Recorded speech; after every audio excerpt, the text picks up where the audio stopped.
angina uzaqdakı badamcıqların ağrı verən iltihabıdır. Boğaz nahiyəsində olur. Boğaz nahiyəsində. Bəli, Temperatur bu zaman qalxır. qalxır. Hara qədər qalxır? 39-40 dərəcə olur. Vərəmdə hara qədər qalxır? Vərəmdə qalxanda Vərəmdə hara qədər qalxır?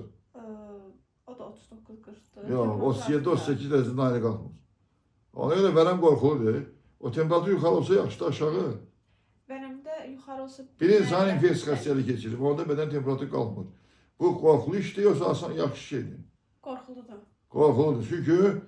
Çünki iltihabı törədən bakteriya insanın bədən temperaturu törədir. Bədən temperaturu qalxanda deməli bunun immuniteti işləyir. Və insan da əgər tənəffüs yollarla bağlı iltihab baş veribsə, onda leykositin miqdarı artır yoxsa azalır? Leykositin miqdarı artır. Artır ki o infeksiyalar yenilsin, Məhv məhv Deməli, leykositlərin miqdarı bizdə nə qədərdir? 4... 5 litr insan qanında leykositlərin miqdarı 150 min. 20-30 20-30 min. Bunları öyrənmək lazımdır. 20-30 milyar. Leykositin miqdarı gedir hara? İmmunitet zəifləyəndə bu getmir. Bu pis şeydir. Çünki leykosit bizim şitimizdir. Şimdi nə mədir şitdir? Kömək edir də bizə. Bizə kömək edir. Tak. Laringit nədir? Qırslaq ətrafının iltihablanması. O nə ilə müşahidə olunur? Səs dəyişir, qalınlaşır, boğazda yanma olur. Aha. Bir də öskürək olur, ağrılı öskürək. Və nəfəs alıb vermədə çətinlik. Çətinləşir. Tak. Vərəm xəstəliyi. Vərəmin simptomları. Ağciyərin. Vərəm ən çox hansı orqanda olur? Ağciyər. Ağciyərdə. Amma yayada salın, dəri vərəm var, böyrək vərəm var, meningit vərəm var. Bunlar nadir amma ən çox ağrıda rast gəlinir, ağciyərdə rast gəlinir. İndi vərəmin simptomları. İştah azalır, nəfəs almada, öskürəndə yəni ağrılar baş verir. Qanlı, bir də rəngsiz olan bəlğəm ola bilər. O bəlğəmdə qan o saçı olur, yoxsa müəyyən müddətdən sonra olur? Müəyyən müddətdən sonra olur. Müəyyən müddətdən sonra bəlğəm gəlir və o bəlğəmə görə həkim laboratoriya müayinəyə göndərmişsə, orada nə axtarır həkim? Yəni vərəm törədicisi nədir? Bakteriya. Hansı bakteriya? Vərəm, sirin. Şöp şəkili nə? Bakteriya. Həmin bakteriyada neçə nükleat növü var? Həmin bakteriyada Ümumiyyətlə bakteriyanın neçə nükleat növü var? bir dəqiqə 5. Nədən 5? Bakteriya DNT verenti var yoxsa yoxdur? Yox. Dönən yoxdur. Bakteriya canlı yoxsa canlı deyil. Canlı deyil. Canlıdır. Bakteriya canlı təbiətinin ilk ən qədim aləmidir. DNT verintisi var. DNT neçə nükleat növü rast gəlinir? DNT-də deməli 4 dənə. RNT neçə nükleat növü rast gəlinir? 4-üsə 4 gəlin şey deyil. Ümumi 8 növ amma 5 azotlu. Mən bazotda siz soruşmadım o da. Mən sağ ol. Hansı azotda sizdə rast gəlinir? Deməli, DNT-nin adenini, DNT-nin timini, DNT-nin guanini, DNT-nin sitozini.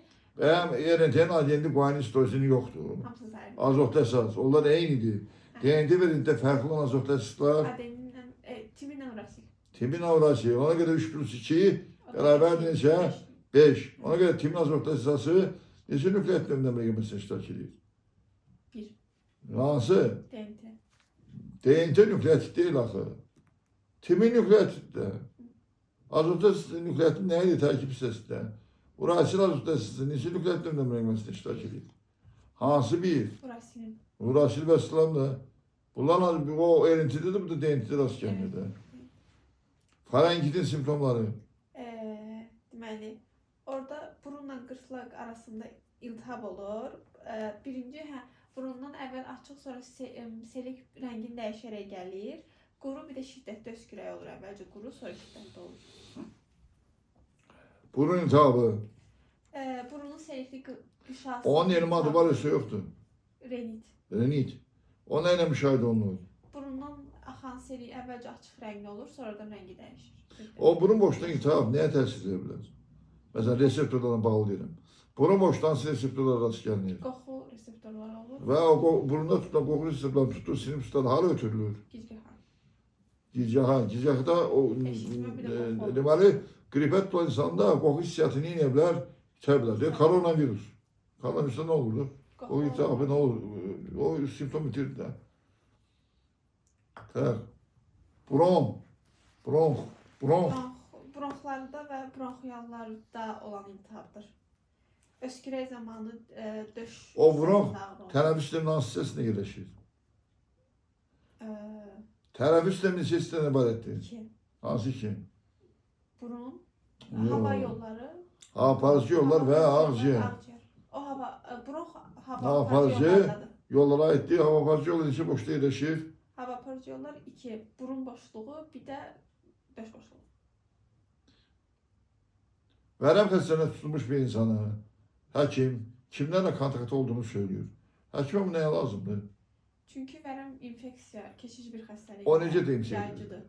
Yəni keçicidir, mən belə başa Bəli. Və o qapalı müddətdə keçir, yoxsa açıq müddətdə? Qapalı müddət. Qapalı. Çünki qapalıda havanın tezi Hava dəyişikliyi olmur dəyişmir. axı. Və o deməli toz və nə?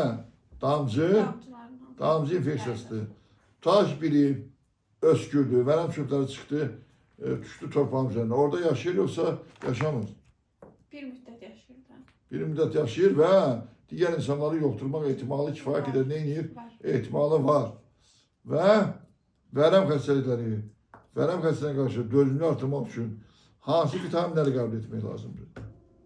Hansı vitaminlər C vərəmə qarşı vitamini. dözümlü artırır? B və C. C. C. C vitamini olan sual tələbat. Gündə 5-10 milliqramdır. O bütün dünyanı sən məhv elədin 2 ki. milliqram. Gündə 2 milliqram. O biraz da laf şeyə Bəxtər filminə oxşadı. 150. 50-78 milligram. Ama köhnə kitabdır. Təzə kitabda 50-100 milligram. Və C vitaminlərinin çoxaltı rast gəlinir. C vitamini. 2 mənşəli qidada yoxsa hemen mənşəli qidada. 2. 2 mənşəli, limon, portakal, apelsin və s. baxır. Və C vitamini çalışmayanda insanda olan xəstəlik, xəstəliyin adı nədir? Skorbut. Skorbut xəstəliyi. O skorbut xəstəliyi olan insanda nə olur? Orada dişlərdə problem olur. Diş ətində Dişin əti qanayır, dişin əti boşalır, qanayır, qanayır. qanayır. Yorulma olur adamda.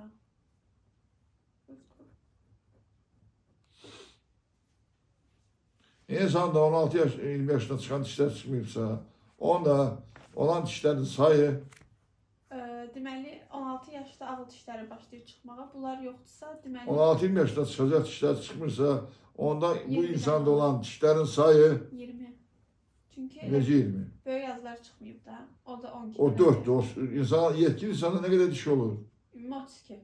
O sizdən 4 çıxan neçə deyir? 28. 28 o hala yapar dedim ya. 20 nədir bəs? Süt dişlərin sayı nə qədərdir? 20. 20. Onlar neçə dəfə çıxır? Bir dəfə. Bir dəfə çıxır, tökülür və yerinə təzdən daimi diş çıxır və bu eləyir nə qədər? 20, 20. 52 olur da ümumi. Süt dişlərindən çıxdı, töküldü. Nə qədər 20, elədi? 20, 40. 40. Hansı dişlər ki bir dəfə çıxır? Böyük yazılar. O nə qədər çıxır? 12 dənə. 40 üstə 12 çıxan necə eləyir? 52. Belə insanda 52 diş olur. Bütün antagenezdə bəli. Olur yox. Antigenizm insan 52 diş olur. Məndə 52 diş yox Amma çıxırsan. ümumi toplasaq 52 də olurdu amma 52 diş insanda çıxır. 2 dənə olur. Olur neçə diş? 32. 32 çıxır və olur. Bunlar ayrı-ayrı şeylərdir. İnsanda bir dəfə çıxan dişlərin neçəsi, insanda antigenizm zamanı bir dəfə çıxan dişlərin neçəsi yalnız öz dişlərindən qonşudur. Yalnız öz dişlərlə qonşu olan neçəsi 4 dənəsi. Niyə 4 dənəsi? Ee, Bir dəfə çıxan Ortada- dişlər hansılardır? Bir dəfə çıxanlar böyük yazılar. Niyə 4 dənəsi 2 dişlər? Axı Niyə ən 4? qıraqdakılar 2, 2, bu da 2. 2 dənə. 8 böyük dişi yalnız Sayı. öz dişlərindən qonşudur. Neçə böyük dişi? Yəni həm öz, həm də 4 dənəsi. hansı, yəni hansı dişlə qonşudur? Onlar kiçik yazılarla qonşular. Kiçik dişləri yalnız kiçik dişləri öz dişlərindən qonşu ola bilər. Yalnız. Bəli. O necə olur da? Ortadakılar Kiçik dişlərin sayı nə qədərdir? Onlar necə yerləşir? Kiçik dişi heç var, yalnız özündən qonşu ola bilməz. O həm özü, həm ya böyük dişi ya da Ya da ki hansı işlə? Köpək. Köpək işlərlə qonşu olur. Yalnız necə üzrün olurlar ki? Mümkün deyil, çünki onun sayı 2-dir. Kəs işlərin neçəsi yalnız öz işləmlərdən qonşudur. İkisi. İki yox, bir sənədəki 2, 4. 4. 3 sənənin çiçək deyirəm. 3 sənənin diş düsturu. O necə yazılır? 3 sənədə deməli 3 dənə böyük 3 3 6 dənə böyük yazı Yox, oldu. hara? 2. Hamısını toplayaq. 2 kəsli diş. 2 Bir köpək. bir köpək. 2 kiçik yazı. 3. 3 və 2 1 2 3.